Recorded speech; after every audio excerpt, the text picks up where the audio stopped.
mulheres nunca entrariam nos casos extraordinários. Amém. Essa era a convicção dos nossos pais. E eu falo isso para proteger as irmãs. Pregar, minhas irmãs, é uma tarefa pesada. Pregar é algo que exige de nós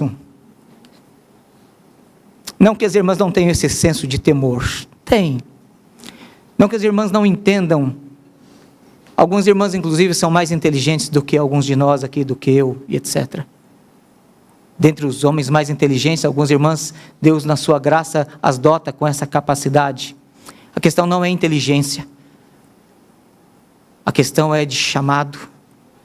A questão é a seriedade com que essas coisas são feitas. Qual é o real problema, irmãos, que gira em torno da discussão 158? Confessionalidade versus pragmatismo não confessional. Complementarismo versus igualitarismo. Ou, em outras palavras, feminismo evangélico. A real discussão que nós temos em torno da pergunta 158, ela tem nascedor em duas fontes de erro. Pragmatismo não confessional, em que você encontra homens lendo a pergunta e dizendo assim, não, de fato, 158 diz isso mesmo. Quem deve pregar normativamente, de forma ordinária, são homens. E homens ordenados para isso, homens dotados e chamados para isso. Mas como é que a gente pode resolver esse problema? Mas ele é problema para quem? Então, fazer funcionar o descompromisso confessional é chamado de pragmatismo. Se funciona, se dá resultado, se agrada, se agrega, se beneficia, então se faz. Mas existe um compromisso confessional, em que entendemos que homens são treinados, são chamados, treinados, ordenados e exercem com autoridade este ofício. Segundo problema é uma discussão já que vem há algumas décadas, não tão antiga, mas pelo menos uns 30 anos para cá, chamado complementarismo e igualitarismo. Mas esse é um problema, e já existe muita literatura em inglês, infelizmente português pouca, mas já o suficiente para a gente entender o assunto. A Cultura Cristã publicou um livro, do Wayne Grudem, mas adquira o livro, chama-se Feminismo Evangélico. Se os conciliares da IPB, para a próxima reunião do Supremo Concílio, lessem a argumentação, a boa argumentação desse livro, o assunto 158, e olha só, o Wayne Grudem é batista e não é confessional, ele está trabalhando só com exegese, e refutando o pragmatismo secular. Primeiro, fazer um breve resumo, para os irmãos entenderem. O que o igualitarismo diz? O igualitarismo diz o seguinte: o homem e a mulher foram criados iguais em tudo, iguais em essência, natureza, iguais em competência e iguais em funções. Logo, homens e mulheres podem exercer os mesmos papéis em todas as esferas da sociedade. Essa aqui é a tese do igualitarismo. O complementarismo vai dizer, em parte é verdade isso. De fato, Deus nos criou iguais. Nós não somos aqui do catolicismo romano até o século XIV, né, que ficava assim, será que mulher tem alma? Sabe dessa discussão, né? Então o negócio é meio... A gente já está resolvido isso aí, viu, irmãs? Não tem nenhuma dificuldade. Então, quem disse que vocês não tinham alma ou questionou isso aí foi a Igreja Católica antes da Reforma.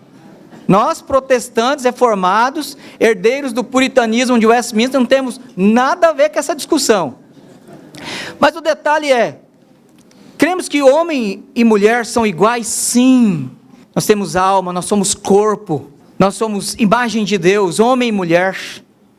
Nós refletimos a glória de Deus, mesmo nessa condição decaída e amaldiçoada pela presença do pecado no mundo. Mas apesar de sermos iguais em valor, em dignidade, iguais em refletir a imagem de Deus, nós temos competências diferentes, temos capacidades diferentes. E não são somente capacidades biológicas, não é só a capacidade da mulher poder gestar e o homem não, graças a Deus. Funções diferentes de prover o lar, de cuidar da família, de proteger os filhos, de proteger a filha de predadores sexuais, são tarefas do homem, são competências diferentes. Mas, apesar de sermos iguais em valor, diferentes em competências, nós também temos funções e papéis designados diferentes por Deus, no lar, na igreja e na sociedade. No lar, quem lidera é o homem. Como Cristo, Efésios capítulo 5, Ele é Senhor sobre a igreja. Assim é o marido sobre a sua esposa. Isso também se estende na igreja. Porque a mulher também ela é governada por um princípio de complementarismo na igreja. Ela é governada pelos homens. Por isso, os oficiais da antiga aliança, os oficiais da nova aliança, todos por Deus foram chamados homens, para que eles não somente exercessem o governo em suas casas e exercessem bem, porque como pode um homem governar a igreja de Deus se ele não governar a própria casa? Mas eles foram chamados para governar a igreja, para serem a autoridade de Cristo, a boca de Deus, para que eles pudessem refletir a sabedoria do Senhor. É esse princípio que está em jogo.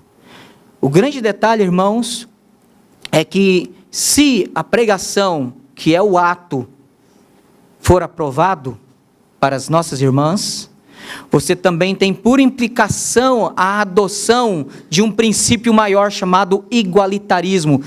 Até aqui, a igreja presbiteriana, oficialmente nos seus documentos, não estou dizendo na prática, ela é oficialmente complementarista. Mesmo que os nossos documentos antecedam a discussão complementarismo e igualitarismo, mas porque o padrão bíblico, desde lá do Jardim do Éden, foi o complementarismo, ou que convencionou-se de 30 anos para cá chamado de complementarismo. Porque o desvio é o igualitarismo. Então nós precisamos, sim, proteger as nossas irmãs de desobedecerem a palavra de Deus.